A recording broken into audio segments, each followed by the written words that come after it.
Guys, I've been thinking about this for a while now, and I've realized something. The events in Alabasta are hilarious when looking at them through Crocodile's eyes. However, they are even more hilarious if you look at them through the eyes of King Cobra. And now I'm sure you're at home looking at the screen like, I don't know about that. I mean, I don't know how any of that could be funny, but just stick with me, okay? I promise we're gonna get there. So follow me. You are King Cobra. Now, you are a really good person and a really good king, but at this current point in the story, during the Alabasta arc, you are actually being framed. You see, the entire nation of Alabasta is going through this pretty severe drought that's happening, right? But around the palace that you occupy, there's rain almost constantly. And so this has caused quite the stir inside the capital. They're suspecting that you are somehow keeping all of the water for yourself and leaving the rest of them to just deal with it. So you know that behind all of this is the criminal organization known as Baroque Works, and you know that their leader, Mr. Zero, is the one who is framing you. Fortunately, that is where your intelligence ends. And so on this day, you're talking it over with your advisors and best friends, Chaka and Pell. And so Chaka's there, he's just like, listen, this is awful, okay?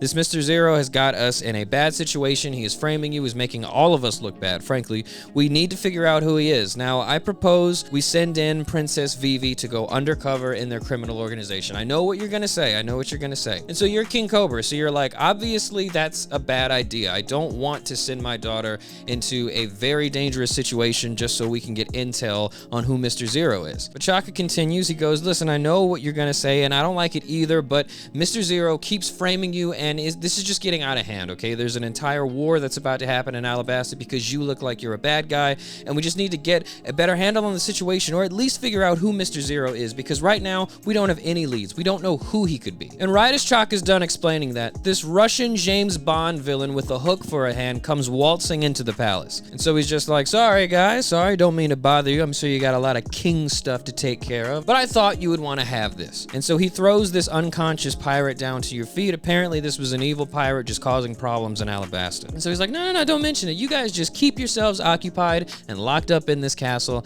and I'll keep being the hero that the people need.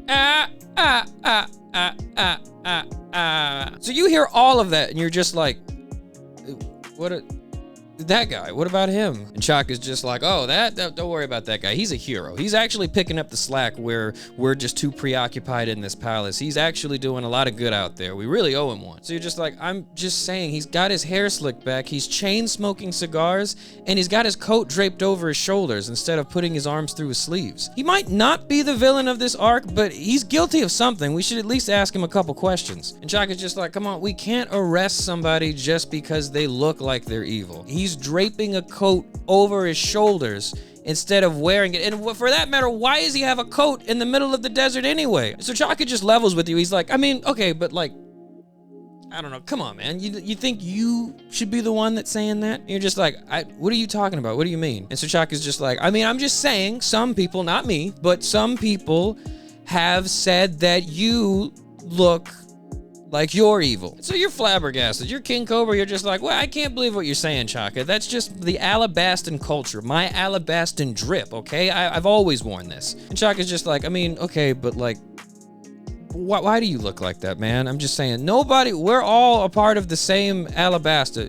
Why are you the only person who looks evil? So you're just like, Chaka, we've known each other basically our whole lives, all right? You know me, and I've had this same hairstyle and this same beard since we were kids. And so Chaka's just like, yeah, that kind of makes it worse. Like, were you trying to look like the most evil 10-year-old in Alabasta?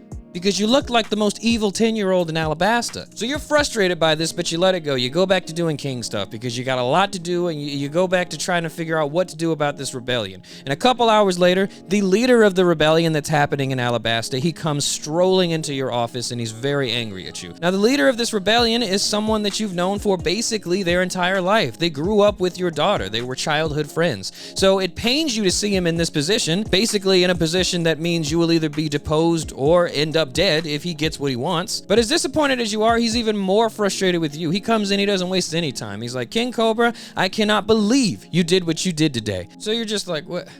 I've been here all day. What are you talking about? And so Koza's just like, yeah, right. I can't believe I trusted you when I was a kid. I should have known no one who looks that evil could ever be a good person. Goodbye, King Cobra. I'm leaving.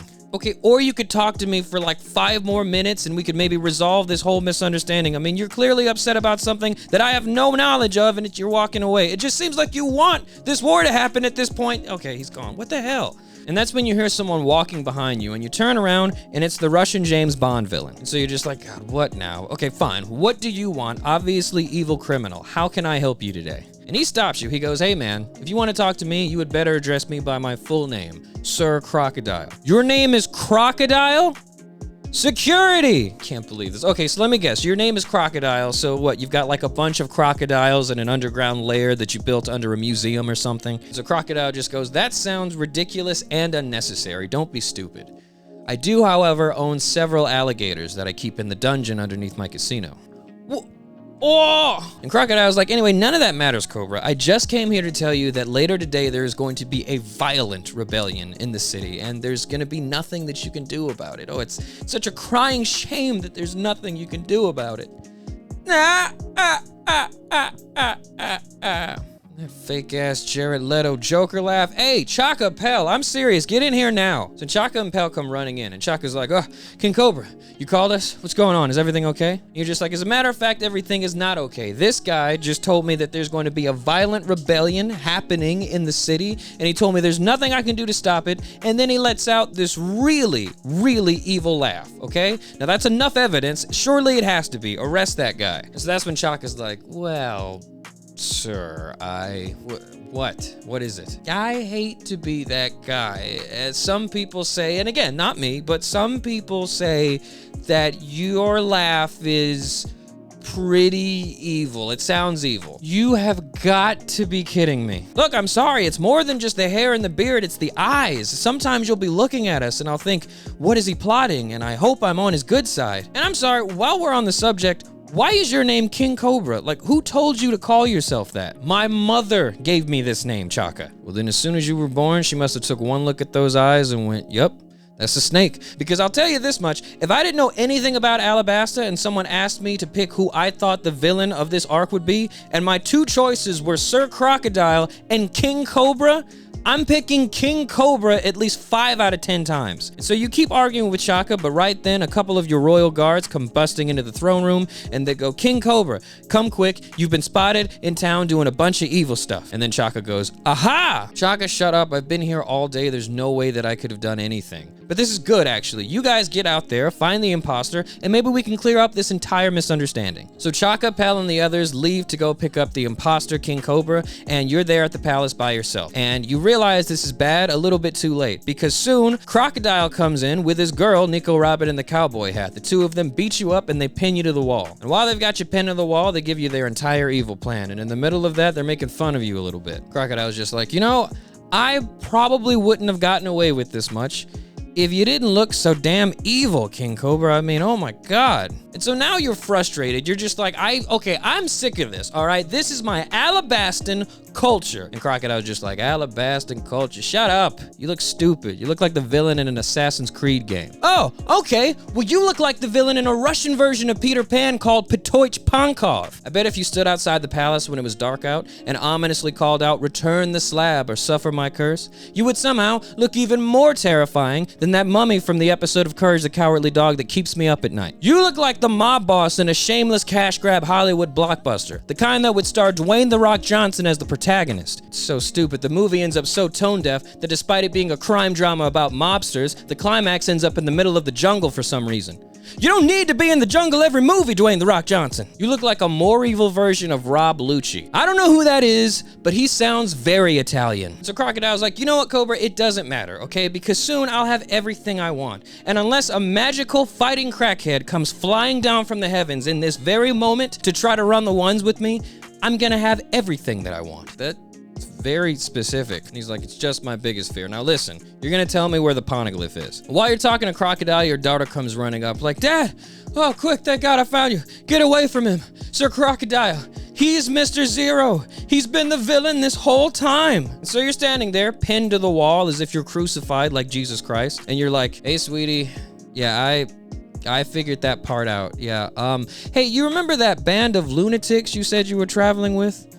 Are they busy? Do you think you could bring them out here for a second? So that's when Crocodile goes, all right, that's enough. And he picks Vivi up and he throws her off the building. You go, no, not my baby girl. Cut down in her prime. Why Wait a minute, what's that? You're staring up at the sky and you see something. And that's when Crocodile was like, nice try, Cobra, but you're not gonna get out of this. Where is the poneglyph? And you're just like, no, seriously, what is that? And Crocodile was just like, God, are we really doing this? Come on, Cobra, you're not gonna get out of this. Just tell me where the poneglyph is. Crocodile, the poneglyph is at the Holy Mausoleum. Okay, now shut up and look at the sky. Oh, sure, I guess I'll just look up at the sky and maybe I'll even see a magical fighting crackhead flying down from the heavens to run the ones. What the fuck? Crocodile! Crocodile is very visibly shook. He's just like, there's no way. And you're just like, what's going on? Do you know him? And Croc's just like, what the hell? He should be dead. I threw him into a quicksand pit. How is he still here? And I beat him up so much and he's coming back for round 2? So you hear Crocodile freaking out and you're starting to put the pieces together a little bit. You're just like, is that a magical fighting crackhead? That's when Crocodile snaps. He's like, Cobra, shut up. Nico Robin in the cowboy hat. Take him to the Holy Mausoleum and wait for me.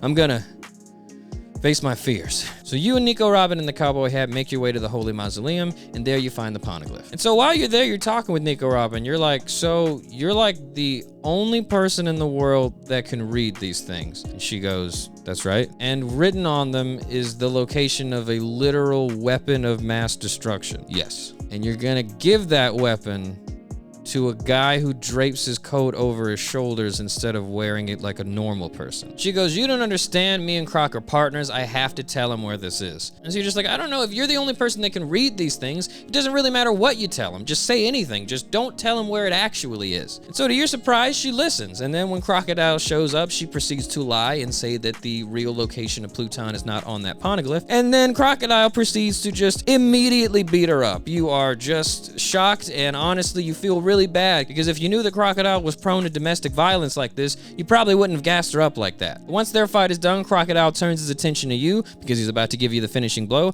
and that's when you hear again someone screaming Crocodile's name, and you both look over, and it is that lunatic, that bloody beaten crackhead coming back to run the ones. And so you see this crackhead and you recognize him. That's the crackhead that came in riding a bird, and you go, oh my God. He is magic. Hey, Crocodile, is this the guy you're afraid of? So Crocodile's just like, Cobra, shut up. Mugiwara, seriously, how are you still here? And why are you here? Why don't you just go home? What's going on? And you're just like, oh, this is gonna be good.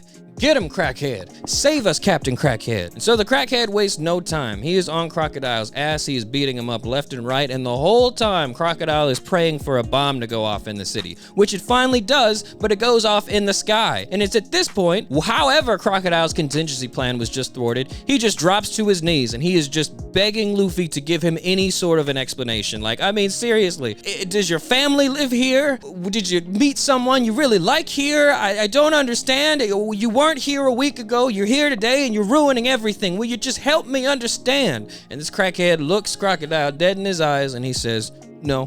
And he gives him a final punch. He punches him out of the basement, and he shoots out into the open, and then he lands in front of the people, and then it starts raining. And with this, all of the fighting's done. It's over. And finally, people start hugging and crying in the streets like all of the fighting's over. The true bad guy has been unmasked, and Alabasta can just live on peacefully. But there is an issue. You realize that the bomb that went off in the sky, you come to find out what that really was. It was Pell, one of your best friends. You've known them for a very long time. Basically like your number 3, if not your number 2. And so you realize that he very heroically sacrificed himself by flying up into the sky with the bomb that was going to take out everyone in the city, and that is how he perished. So you and Princess Vivi create a makeshift grave that'll act as Pell's for now, and you pay your respects. And while you're paying your respects, someone walks up behind you. So you're just sitting there and you're praying. It's just like, God, please look after Pell. He was one of my best friends. Hey, Cobra. And I just hope that hey, Pell. And I just hope, Jesus Christ, Pell, how are you?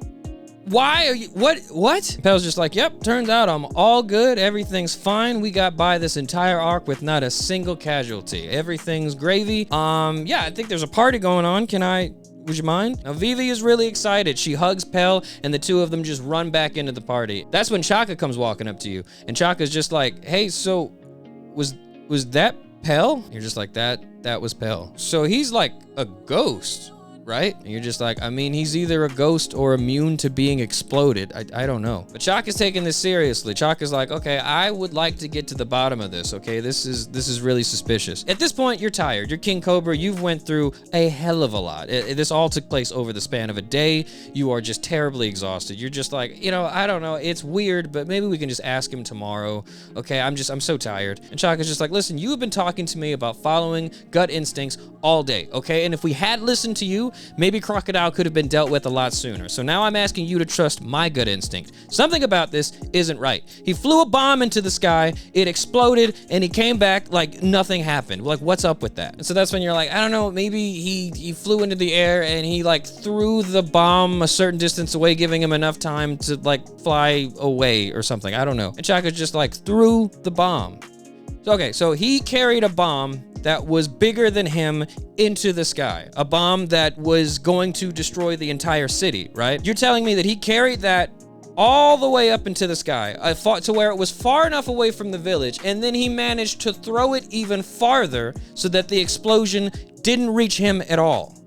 Okay, I'll give you something better even. Let's say he didn't throw it. Let's say he took the bomb all the way up into the air and then he let go to fly away from the bomb. Let's assume that he's fast enough to outrun an explosion. Let's say that he can do that. Can you then say that he timed it perfectly enough to where it was just far enough to where it wouldn't fall right back down and kill us all? Can you really say he did that and still definitely outran an explosion? So you're hearing all this and you're like, listen, man, I'm so tired. Can we just do this tomorrow? And so Chaka's just like, I'm just saying this whole thing reeks. There's something not right about it. Okay, given all of the information we have just went over, Pell is either a ghost or immune to being exploded. And frankly, I'd like to know which one before I let him back into the palace. And to be honest, you hate this, but he is bringing up some good points. I mean, you did hear about this island in Florida with a bunch of ghosts and offenders just running all over the place. You think, you know, I don't want Alabasta to turn into Florida. Fine, okay, let's figure this out. Let's go back into the party and pretend like everything's good. You come up with a plan. I don't know, I just need to lay down for like a couple minutes. This whole day has been crazy. So after you've laid down, you come back and you talk to Chaka. You're like, all right, Chaka, I've had some time to think about it. And you're right, it does bother me, okay? Given everything that we went through. I mean, maybe that's not even Pell at all. Maybe it's the same shapeshifter that was turning into me and doing evil things in Alabasta. I think we should get to the bottom of this. So please, tell me you have something. Tell me you've got a plan and explain it to me. And so Chaka's like, oh boy, do I have a plan, all right? Check this out. And he shows you a bomb. Chaka is holding a bomb. And you're just like, okay, so that is, What are you going to do with that? So that's when Chaka's like, it's obvious, okay? So this whole thing started because an explosion went off, right? So if Pell is truly immune to being exploded, this shouldn't affect him at all. And if he is a ghost, also, this shouldn't affect him at all. And you hear that and you're just like, okay, but if he's neither of those things, we just explode him for real this time? Chaka's just like, listen, this was the best thing I could come up with in such a short amount of time. Cobra's like, I gave you like a couple hours and the only thing you came up with is let's blow him up?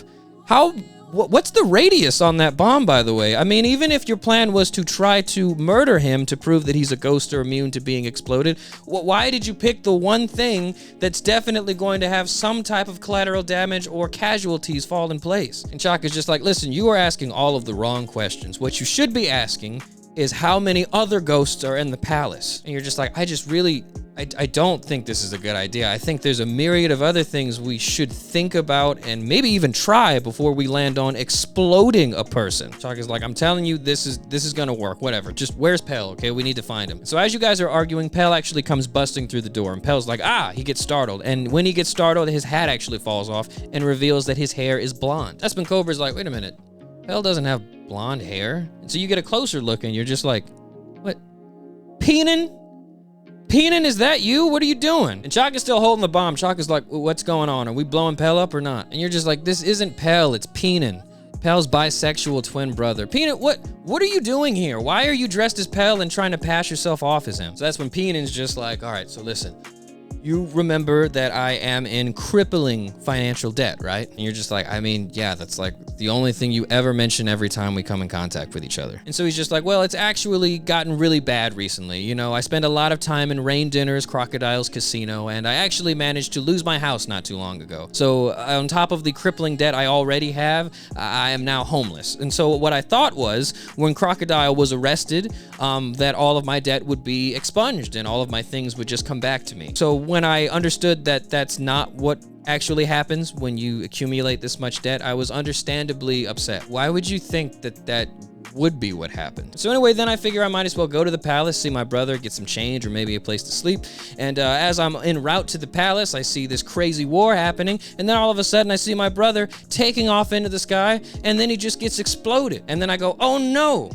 But then I think this actually could work for me. So then I just pick up a pair of Pell's clothes, put them on, do my makeup exactly like his, and, you know, boom, you couldn't even tell the difference. And so Chalk is just lost. He's just like, wait a minute, Pell has a twin brother? That's ridiculous. I've never heard of this. Why have I never heard of this guy? And so Penan's just like, well, of course, he doesn't talk about me that much. He doesn't really approve of my lifestyle, and, you know, just he kind of considers me an embarrassment, all the things that I love and who I choose to love. I mean, Pell wasn't exactly that accepting of a person. And so you're just like, yeah, I don't think he cared that much about that. I think it was mainly just all the money that you were stealing and how you gambled away all of the money that you stole in a criminal's casino. But even though my brother was full of hate, I know he still loved me. He didn't always say it, he didn't always show it, but I know my brother. And as a matter of fact, when we were growing up, just as kids, we would just be playing out in the desert, and he would be like, you know what, Penan, if I ever get exploded for the wonderful nation of Alabasta, then I want you to take my identity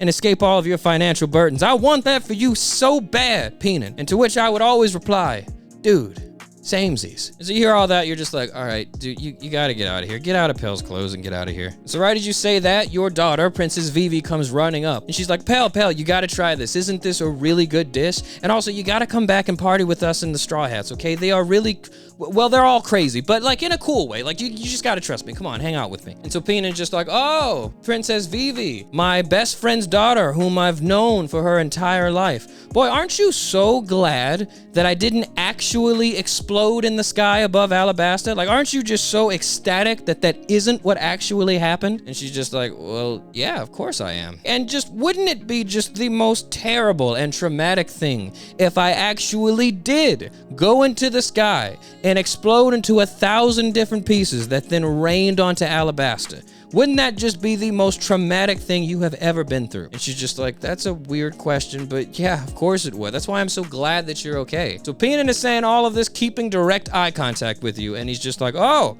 well, I guess it's a good thing that I didn't actually explode into 1,000 pieces above Alabasta. Isn't that right, King Cobra? And so you're just like, yeah, you know what? Whatever, okay? I'm so tired. I'm going to sleep. You guys do whatever you want. The weirdest day of your entire life is over. And I don't think anyone ever talks about how funny it is from King Cobra's perspective. And I thought about this the other day, and I was like, you know, he probably had a loony time. He probably had a really, really tough time making sense of everything that was going on. But that's about it for this time, guys. Thank you so much for watching. Thank you so much for being interested. And I cannot wait to see you in the next one.